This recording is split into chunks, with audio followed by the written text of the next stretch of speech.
హల్లెలూయా. ఈ దిన వాక్యము యోం దెబిరీం 19వ తారీఖు 10వ నెల 2025వ సంవత్సరం. మన దేవుడు ఇస్తున్న చక్కటి మాట మీకా గ్రంథము 7వ అధ్యాయము 7వ వచనం.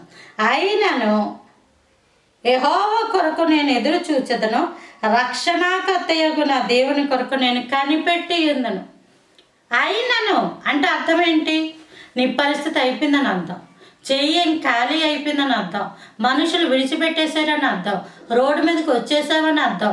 ఇంకా 100కి 100% ఇంకా అయిపోయింది జీవితం, సర్వనాశనం, నీళ్ళలో మునిగిపోయావు, కొనూపుడు కూడా ఇంకా లేదు అన్నట్టు జల ప్రవాహములు నీ మీద పొర్లి పారి వెళ్ళిపోతున్నాయి.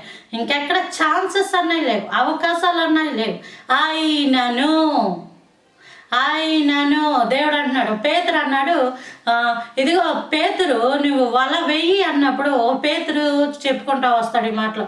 అయ్యా ప్రభువా బోధకుడా, రాత్రంతయు మేము శ్రమ పడ్డాం కానీ ఒక్క చేప కూడా పడలేదు. అయినను అంటాడు. అయినను అంటే ఒకవేళ నీ జీవితం ఇప్పటి వరకు, ఈ ప్రసంగం వినే వరకు, ఇప్పటి వరకు, ఇవాళ ఉదయం వరకు ఎంత దారుణంగా ఉన్నాయి. అవకాశాలన్నీ మూసిపోవచ్చు, అన్ని దారులు మూసిపోవచ్చు, అన్ని ప్రయత్నాలు అయిపోయినాయి. ఇంక నీకెవరో సహాయం చేయరు. నువ్వు ఎవరి మీద అయితే హోప్స్ పెట్టుకున్నావో అన్ని హోప్స్ వెళ్ళిపోయినాయి, అన్నీ వెళ్ళిపోయినాయి. అయినను ఏటట యెహోవా కొరకు ఎదురుచూడు.